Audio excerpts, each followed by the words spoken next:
What if I told you that your slides might be costing you deals, decisions, and credibility? If your presentation is packed with too much information, missing clear hierarchy, and leaning too often into your first ideas, you're losing your audience fast. But with just a few strategic tweaks, you can transform your cluttered slides into compelling, high-impact visuals that will make your message crystal clear and persuasive. Stick around, because in this video, I'll show you the 3 biggest design mistakes you might be making, some easy-to-implement tips that will make your slides instantly more persuasive and creative, and a peek behind the scenes of Duarte's expert process for slide transformations. And if you're a sales leader, a marketing exec, or in brand comms, you need this, because the presentations your teams are creating aren't just slides, they're business moments that drive decisions. So let's get into it. I'm Ryan from Duarte, the industry leader in presentation design training, business storytelling, and executive communication. We've helped companies like Salesforce, TED, and Apple make high-stakes presentations unforgettable. And today, I'm bringing that expertise to you. If you're watching this, chances are you've got a big pitch, a board meeting, or a conference keynote coming up, and you want to make sure your slides support your message, not sabotage it. So let's fix your slides, starting with the 3 biggest mistakes we see all the time. Mistake number 1, density. Your slides look like a wall of text. And let's be real, this is probably the number 1 problem we see when analyzing business presentations. Too much text, too much density, too much happening all at once. If your audience is reading, they're not listening to you. When your slides are overloaded with text, people start reading ahead, tuning you out, or worse, they get overwhelmed and just stop paying attention altogether. The fix? Let your narrative and visuals work together. Not everything you say needs to be on your slide. Your narrative and visuals should dance together, each playing a role in creating an engaging, memorable experience for your audience. If your slides contain every single word you're saying, there's no dance. You, as the speaker, become unnecessary. Even worse, you become distracting. Your spoken words are one dancer, your slides are the other, and together they should create a full choreographed, beautiful performance. Next, keep only what you want the audience to remember on your slides. Your slide should contain only the most important idea, the key takeaway that you want to stick. The rest, it goes in your speaker notes. This is an exercise in simplifying. Strip your slide down to one clear idea, one compelling visual, one key message, and the result? A clean, focused slide that enhances your delivery instead of competing with it. At Duarte, we always simplify first. We rank the content by importance and remove anything unnecessary. The result? Slides that support your story, not steal the spotlight from it. So ask yourself, what's the one thing my audience should remember from this slide? Keep that and delete the rest. Mistake number 2, having no visual hierarchy. If everything on your slide is the same size, same color, and equally spaced out, nothing stands out and everything looks the same. Your audience doesn't know where to look first, what's most important, or what they should remember. The reality? Your audience is processing your slides in real time. And if they have to stop and figure out what's most important, you're already losing them. The fix? Use scale, color, and white space to guide attention. Your slides should act like a roadmap, directing your audience's eyes exactly where you want them to go. And there are some simple tools to do just that.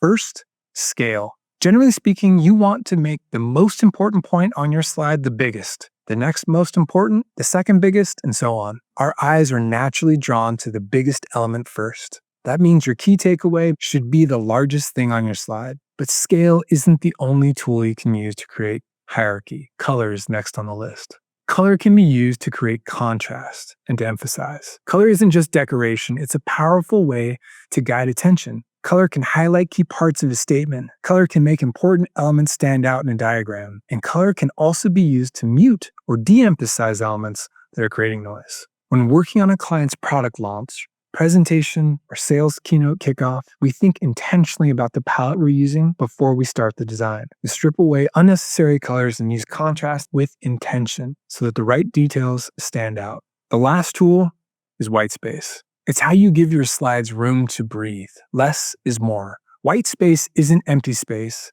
It's an active design tool that helps focus attention. Generous space around your key takeaway makes it pop. A slide crammed edge to edge with text, charts, and logos gives the audience anxiety and confuses them. Think of white space like a stage spotlight. When you surround an idea with space, it commands attention. We intentionally add breathing room around the key points so that the message is clear without visual clutter. Hierarchy isn't just about making things look good, it's about ensuring your audience understands your message instantly. So ask yourself, am I using scale to my advantage to emphasize the main idea? Am I using colors strategically to highlight key elements? Do I have enough white space to make my slide easy to digest?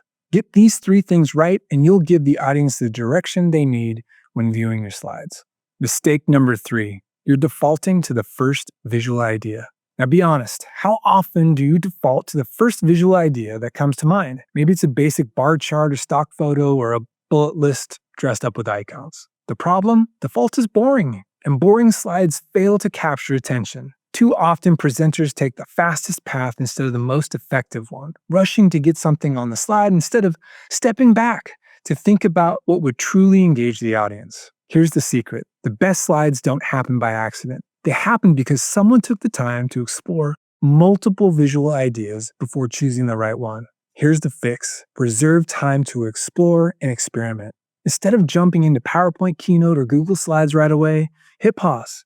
Give yourself time to think visually before committing to an idea. The first and best thing you can do is sketch. Recognize that great slides start as rough sketches. Before committing to an idea for a slide, go analog and grab a pencil and paper and sketch. This helps you think fast without getting bogged down by software. And if you like to work digitally, no problem. Use a tablet and stylus, whatever works best for you. The key, don't be precious about the sketch. You're not creating art, you're exploring ideas. Move fast and iterate. The goal isn't perfection, it's generating options. The more ideas you sketch, the better your final slide will be. At Duarte, we always sketch first because a few minutes of brainstorming can elevate a slide from forgettable to impactful. Next, look for outside inspiration. Your best ideas don't live inside a PowerPoint, they live in the world around you. Instead of using the same default charts or graphics, seek fresh inspiration from brands, companies, or designers that you admire. How does Apple, Google, or Microsoft visualize their data? What infographic trends are you seeing on Pinterest or Behance? Does your favorite magazine have layouts that could inspire how you arrange your text and visuals? You should always take the time to look over your own brand and do a competitor analysis. Doing this helps your work stand out, and you'll find inspiration that will elevate your slide design. Still find yourself leaning on your first idea? Brainstorm with a partner. Sometimes a 5-minute conversation with a trusted partner can unlock a much better idea, because sometimes you're too close to your own content to see the possibilities. Working on a deck about AI? Let me guess, you're using a bunch of half-brain, half-circuit board icons. Giving a presentation about the next big business challenge, and you're using nothing but hiking and mountain photos? Looking to encourage teamwork with your internal teams, and you're leaning into sports metaphors? Do yourself a favor and push harder. Bring in a partner and ask them what other ideas they have. You'll be surprised at how quickly you get outside of the box. Good ideas can come from anywhere and anyone. We collaborate in cross-functional teams because fresh perspectives lead to stronger visuals. Default visuals won't capture attention. Fresh, well-thought-out visuals will.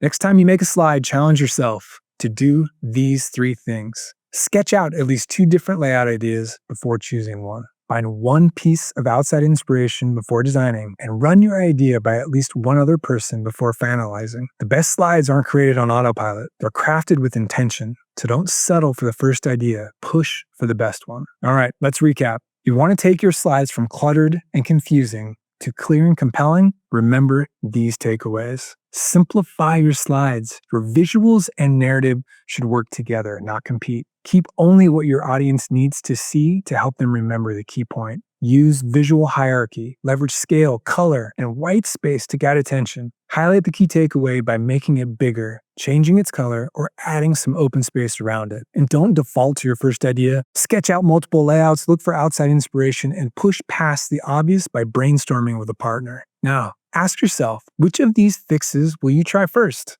Drop a comment below. I'd love to hear your thoughts. And if you want to go even deeper, we've got something for you. Click the link below, and it will direct you into a webinar where 3 designers join me, and we spend 40 minutes unpacking our process and showcasing real transformations. You'll get more tips from the pros and insight into how we work.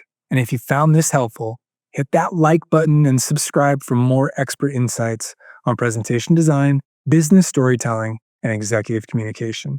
Thanks so much for watching. Now go create slides that work as hard as you do. See you in the next video.